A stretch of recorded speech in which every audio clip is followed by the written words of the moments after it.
Hi guys, ImPacTGaming here, and today I'm bringing you another Call of Duty Black Ops 3 gameplay. This one being episode number 11 of my Road to Prestige.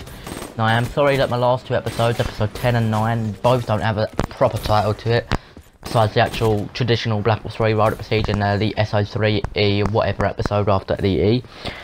The reason for that is because when I uploaded the videos, or when I did the commentary, I obviously had an idea what I was going to call them, but I did the very rare. Even when I said very rare, I mean I don't actually do it often, but then I did it twice in a row on 2 different days. Or 2 consecutive days, where I uploaded the video and then didn't go back to the video and edit the title for about 3, 4, maybe even longer hours. So yeah, we didn't actually start off too well in this game. We started off 0-2, but we did pick up our first kill there. Now what I wanted to talk a bit about in this video is the likes of 2 people that we are linked with. So 2 professional footballers that Arsenal are linked with. One of these which I've talked about very much before, and another one I've touched on, but I've never actually properly mentioned and spoke about it. So it says papers. This is what the papers say, but so it might not be 100%. But it says £75 million duo for Arsenal. Now, just before we get into the players, now I don't actually think these are a duo. Reason being, A, one of them plays in the French league. B, one of them plays in the English league. C, one of them's French, and D, one of them's Algerian, I believe. I believe he's Algerian. Oh my god, I guarantee I'm wrong. Before I get into the player's name, which you probably already know, let me just search up his nationality, because if he's not Algerian, then I've just probably offended a load of people.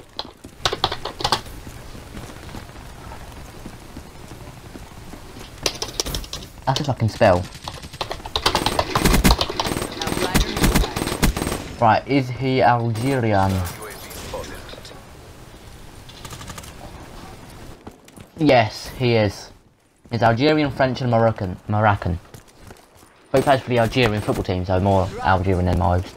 But anyway, the player I am on about, or the players I am on about, are Alexandre Lacazette, like I said, mentioned plenty of times before, so I'm not going to mention too much on him, but I will mention a little bit on him as well.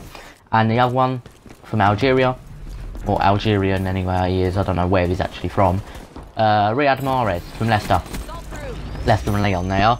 So the reason why I don't say this is a duo, literally I've already told you the 4 reasons why, but by the way, these are some nice kills by the way. Got a triple there, run back down the stairs, oh look, back-to-back triples. Could have got back-to-back triples, but there wasn't a third one in a minute. I lay down here, regenerate my health, teammates are like, let's just push this. Teammate dies, there's 1, there's 2. Not really a third one, so I just push out their spawn when we do get the 3rd kill here. But anyway, enough of the gameplay at the moment, which I don't talk about much at all. Let me read a bit of this article. It says, Sunday Mirror, Arsenal line up a £75 million double deal that would bring Lyon's Alexandre Lacazette and Leicester's Riyad Mahrez to the Emirates. Alright, before we get into what I was actually going to mention about them two, let me just mention this bit here as well from the Sunday Mirror. Arsenal right back Hector Bellerin says North London club, or the North London club is his home. Quashing? I'm pretty sure I was meant to say squashing, not quashing. I guess I'm saying that wrong. Quashing. That's definitely quashing, because squashing would be that with an S in front. But anyway, pushing speculation that he's off to Manchester City. That's complete bullshit. But yeah, he's 100% true that it is his home. But anyway, back to the Alexandre Lacazette and Riyad Mahrez. Right now, do I think these will both be a good move? Now, I've already mentioned before in past videos that Alexandre Lacazette would be a fantastic addition, and that is literally what I think we do need to the Emirates and to Arsenal as a whole. As a young striker, or he's in his mid-20s, but if we keep him 2-3 years, 100% we're having a title under our belt, no shout about it. If we don't get a title and we sign Lacazette, then I'd be highly surprised. It depends how good the rest of the team performs and how good Lacazette actually performs in the season, to be honest. But anyway, like Riyad Mahrez, what do I think is a good move? But before we actually do get into this, sorry, there's too many reasons why I'm stopping this. I did see a little bit of a report that Leicester are a bit interested in Walcott. Now I was thinking, would that be part of the deal? Mahrez for Walcott. Now, I don't think that would be the deal, because apparently we were ready to launch a 41 million bid for Mahrez. And do I think Walcott's worth 41 million? Nah, not at all. But don't get me wrong, if Raheem Sterling can get signed by Manchester City for 49 million, then Walcott's probably around 59 million or something like that. 60 million maybe. Because Walcott is a lot better than Raheem Sterling. Yeah, Sterling... this is my theory behind it. Well, not my theory, this is what I think behind it. Walcott gets a few goals, Sterling gets none. Walcott can keep possession. He does lose it quite a lot, but he does keep possession quite a lot. Raheem Sterling loses it every time he has the ball. Walcott makes good passes, he's got more pace than him. So Walcott is overall a better player than Raheem Sterling anyway, but enough of them two. Back onto the subject of Riyad Mahrez. Do I think he's going to be a good addition? Yeah, I really think he would. We haven't really got like the strongest of right midfielders at this current time. Yes, whatever his name is, I can't remember. Sanchez, sorry, that's the one. Alexis Sanchez, yes, he can play there, but it's not really his natural position. Well, it is his natural position, sorry. Yes, he can play there, but he's more of a left wing for us now, and he does fantastic in that left wing. Think about it.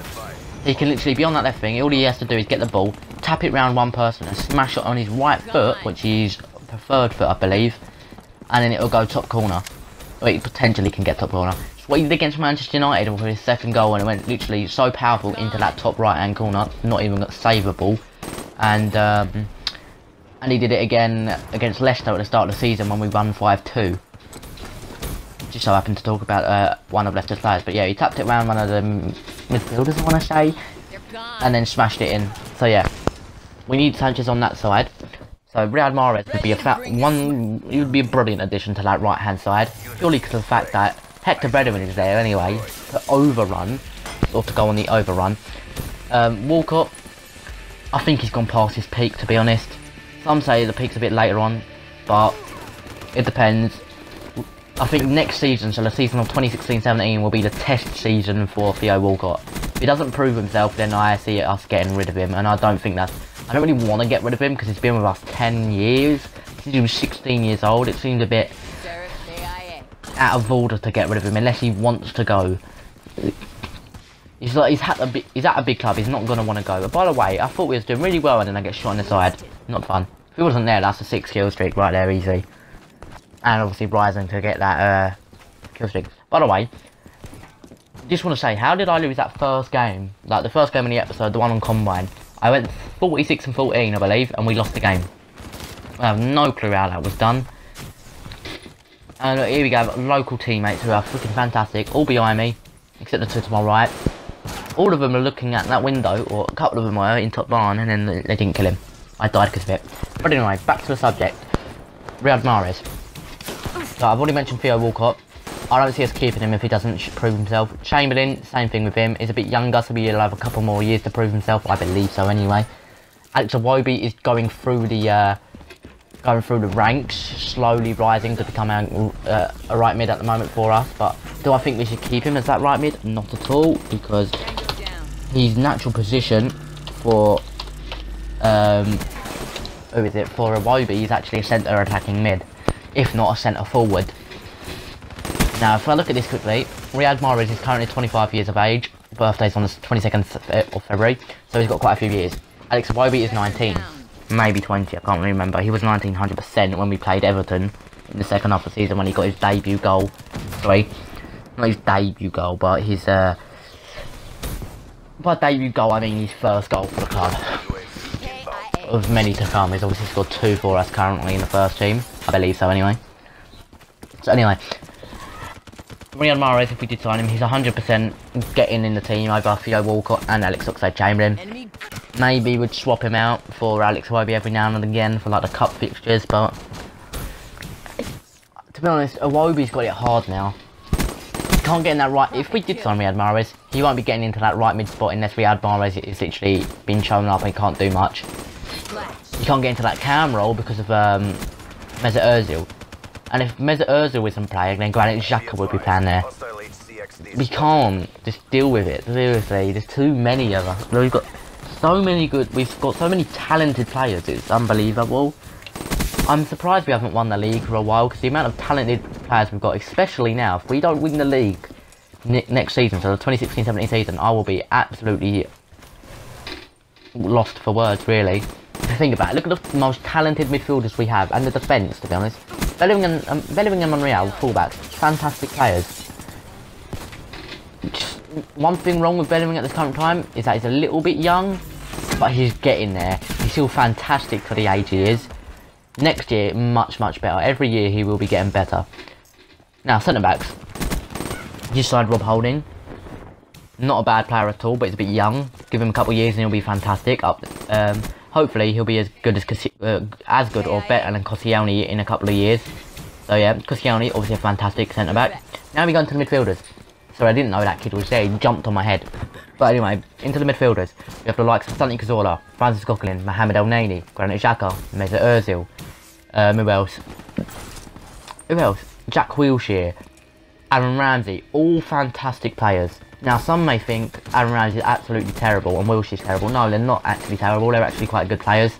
Don't see why people think they're terrible at any point in their life, to be honest. They're all good. We haven't got enough room in our team, so it wouldn't be surprising if one of them did get offloaded in the near future. Now, put the likes of the wingers on this point. We've got Chamberlain and Walcott, not the best, but not at all bad. Not the worst set of wingers on the in the league. We've also got Sanchez there.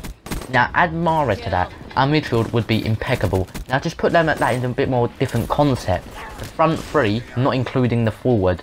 So, not including the striker, but left wing, right wing, and the cam.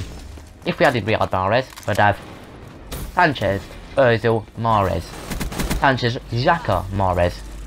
That seems very unstoppable if you think about it, based on last season anyway, and the season before it. Now put it into concept with that full player, which is the forward and the striker, Alexandre Lacazette, Sanchez, Mahrez and Ozil, all feeding balls into Lacazette. That is absolutely invincible. By that I don't mean getting another invincible season. That's just not going to be on the table for many years for any club, to be honest. But think about it now. Could you imagine if Arsenal had two central attacking midfielders? So put this in it like this: Sanchez, Ozil, Granit Xhaka, Mahrez. Imagine that with one up top. Now that would be unstoppable. That's what I'm saying. If we had them two, so if we had Mahrez and Lacazette, even if we didn't have Mahrez, I still think we'd win the league. To be honest, I think we can win it now, even with Giroud. And now that might come to a shock to many people, but I think we could easily win the league with Giroud, just if he doesn't go on his hiatus of scoring goals again. Trust me, he's got the potential to actually do something. He has them rough spots like everyone does, but he has more than most. But anyway, that's going to do it for the video today. If you did enjoy this video, leave a like, comment and subscribe, and I'll be back doing videos next weekend. So thank you for watching, and I'll see you then. See you later.